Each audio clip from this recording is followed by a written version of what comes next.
Assalamualaikum warahmatullahi wabarakatuh. Bertemu lagi dengan saya di channel YouTube Kanda Data.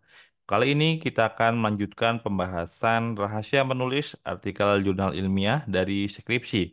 Ini adalah lanjutan dari video untuk bagian kedua, yaitu kita akan membahas langkah ke-9 sampai dengan langkah terakhir, yaitu langkah ke-16. Baik, sebelum saya lanjutkan, saya informasikan kepada sobat semuanya, agar tidak tertinggal dengan update video terbaru dari Kanda Data, silakan klik subscribe dan nyalakan loncengnya.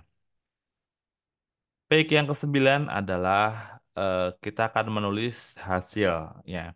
Jadi di dalam jurnal ilmiah itu ada perbedaan. Kita harus melihat dulu ya.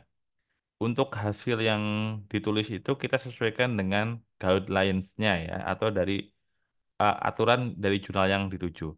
Ada juga yang memisahkan antara hasil dan pembahasan.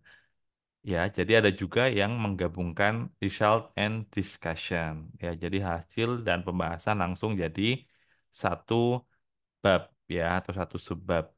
Ada juga yang memisahkan. Jadi kita tulis hasil dulu, result dulu, baru kita lakukan pembahasan.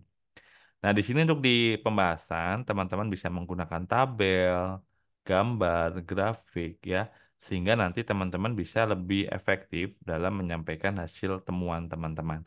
Kalau teman-teman misalkan menggunakan analisis statistik inferensial juga bisa menyampaikan kita buat dalam bentuk grafik yang mudah dibaca, ya, kemudian hasilnya apakah signifikan atau tidak, misalkan pengaruhnya, atau berbeda nyata atau tidak, di situ kita bisa buatkan dalam bentuk tabel.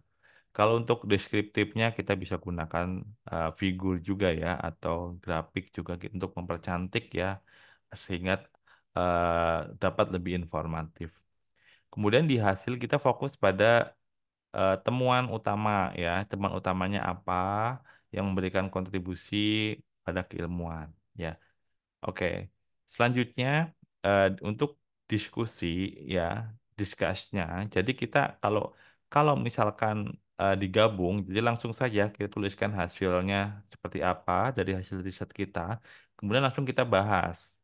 Ya, kita diskusi atau pembahasan kita bahas, kita bandingkan dengan hasil riset sebelumnya ya. Kalau di pembahasan utamakan menggunakan dari hasil-hasil riset sebelumnya yang relevan, utamakan dalam 10 tahun terakhir ya, tidak jangan menggunakan yang lama ya. Kecuali kalau kita menggunakan di situ di metodologi ada teori ya kita bisa gunakan. Tapi kalau untuk hasilnya ini lebih utamakan hasil-hasil riset ya seperti itu ya. Kemudian kalau misalkan dipisah eh, discussion-nya ya, jadi eh, kita harus melakukan apa namanya sintesis ya dari hasil riset kita, kemudian kita bahas ya di bab tersendiri. Itu bisa juga ya. Jadi gunakan existing literatur ya. Kemudian kita bisa juga mendiskusikan di terakhir-terakhir itu ya paragraf-paragraf terakhir implikasinya. Kalau kita riset di bidang sosial implikasi kebijakan atau eh, mungkin potensi dampak dari temuan kita. Kita tuangkan ya di sini ya. Ini akan menjadi penting, menjadi nilai tambah dari jurnal yang kita tulis. Kemudian di kesimpulan, kesimpulan ini harus menjawab tujuan ya. Jadi kesimpulan ini harus ringkas, padat dan eh, tepat gitu ya. Jadi hasil risetnya kita tulis di kesimpulan. Nah, selanjutnya kita juga bisa menyarankan untuk penelitian lebih lanjut di sini ya. Kita bisa menyarankan penelitian lebih lanjut dan juga kita bisa eh, menyarankan kebijakan pada pemangku kepentingan atau stakeholder. Ya, di sini kita bisa buat di conclusion. Oke.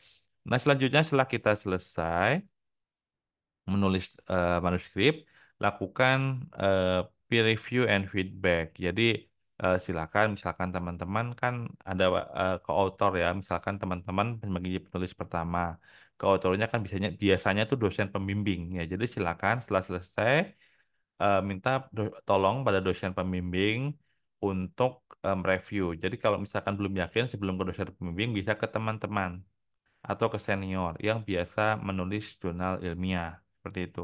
Silakan direview dan minta feedback atau masukan ya.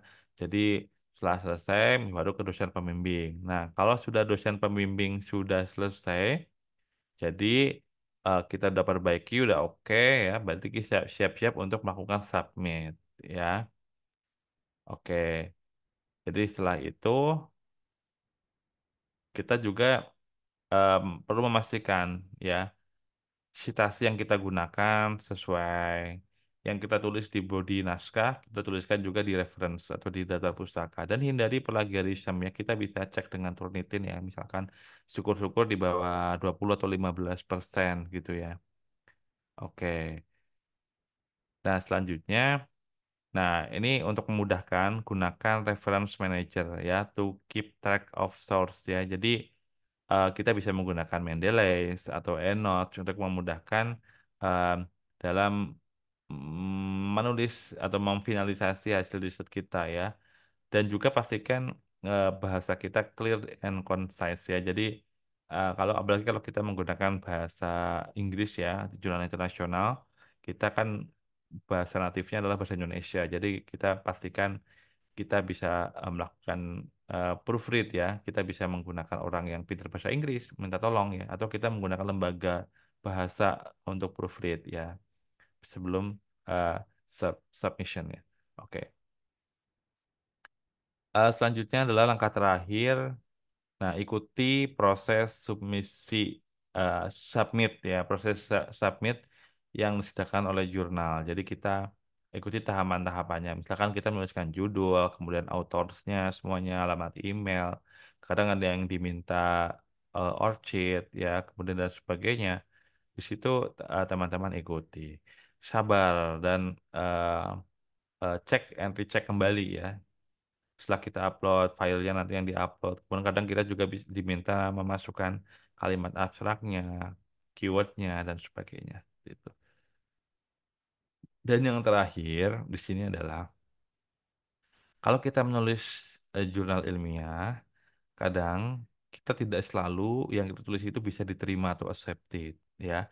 Jadi kadang bisa ditolak atau di reject ya. Jadi ada dua tahapan. Kita bisa aja di reject di editor dari jurnal tersebut dan juga atau juga kita bisa di reject setelah dari lulus editor kita lolos baru di reviewer kita nggak cocok di reject bisa saja terjadi.